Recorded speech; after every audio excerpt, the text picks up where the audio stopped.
నమస్తే. మీరు చూస్తున్నది నిరీక్షణ న్యూస్. నేను మీ మ్యాజిక్ రాజా.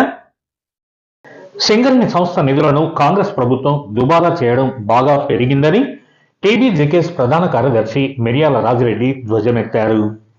కార్మికుల కష్టార్జితాన్ని రేవంత్ సర్కార్ ఇష్టారీతిన దారాదత్తం చేస్తోందని ఆరోపించారు. సింగరేణి క్రీడాకారులకు అవసరమైన స్పోర్ట్స్ యూనిఫామ్, సరిపడా క్రీడా సామాగ్రి అందజేయలేని యాజమాన్యం, కార్మికుల రక్త మాంసాలతో పోగు చేసిన 10 కోట్ల రూపాయలను ఫుట్బాల్ మ్యాచ్ కోసం సీఎం రేవంత్ రెడ్డి విలాసాల కోసం ఖర్చు చేయడం దుర్మార్గమని ఆగ్రహం వ్యక్తం చేశారు. కార్మిక కుటుంబాల విద్య, వైద్యం, సంక్షేమం కోసం ఖర్చు చేయాల్సిన నిధులను ఇలా విచ్చలవిడిగా దుర్వినియోగం చేయడాన్ని టీబీజీకేఎస్ తరఫున ఖండిస్తున్నామన్నారు. కాంగ్రెస్ మంత్రుల సభలు, సమావేశాలు, రాజీవ్ సివిల్స్ అభయహస్తం, మంత్రులు, ఎమ్మెల్యేలు నిర్వహించే జాబ్ మేళాల పేరిట సింగరేణి నిధులను దుర్వినియోగం చేస్తున్నారని విమర్శించారు.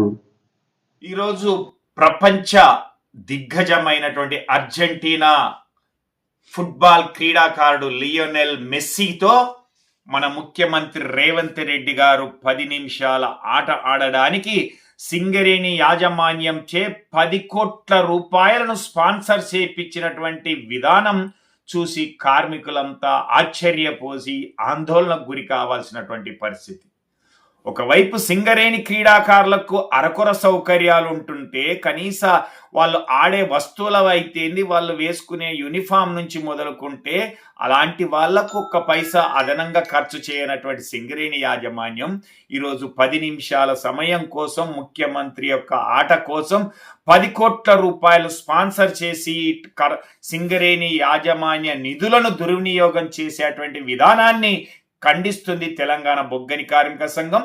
అలాగే సింగరేణి యాజమాన్యం చేస్తున్నటువంటి అనేక నిధుల దుర్వినియోగం అయితేంది, ఇది కాంగ్రెస్ ప్రభుత్వ పెద్దలు, మంత్రులు వచ్చే ప్రతి కార్యక్రమాన్ని అయితేంది, లేదా ఈ యొక్క రాజీవ్ సిబిల అభయహస్తం పేరు మీద స్పాన్సర్ చేస్తున్నది అయితేంది, ఈరోజు రామగుండంలో షాపింగ్ కాంప్లెక్స్ కోసం అయితేంది, వీధి లైట్ల కోసం అయితేంది, జాతరల కోసం అయితేంది, పండుగల కోసం అయితేంది, అలాగే గవర్నమెంట్ స్కూళ్ళ కోసం 147 కోట్లు ఇచ్చడం అయితేంది, ప్రారంభోత్సవాలకైతేంది, చివరికి కాల్ లెటర్స్, అపాయింట్మెంట్ లెటర్స్ ఇవ్వడానికి కూడా పెద్ద ఎత్తున నిధులు దుర్వినియోగం చేయడం అయితేంది. దీంతో పాటుగా ఈరోజు జాబ్ మేళా పేరుతో సింగరేణి ఏరియాలో ఉన్నటువంటి మంత్రులు, ఎమ్మెల్యేలు నిర్వహించేటువంటి దానికి కూడా సింగరేణి యాజమాన్యమే స్పాన్సర్ చేసేటువంటి విధానం వలన కార్మిక వర్గం నష్టపోతా ఉన్నది.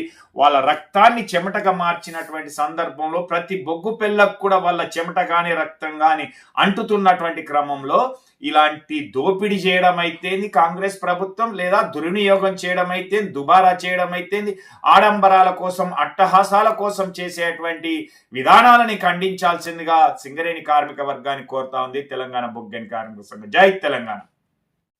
మన నిరీక్షణ న్యూస్ ను వాచ్ చేయండి, లైక్ చేయండి, సబ్స్క్రైబ్ చేయండి, మీ మిత్రులకు షేర్ చేయండి.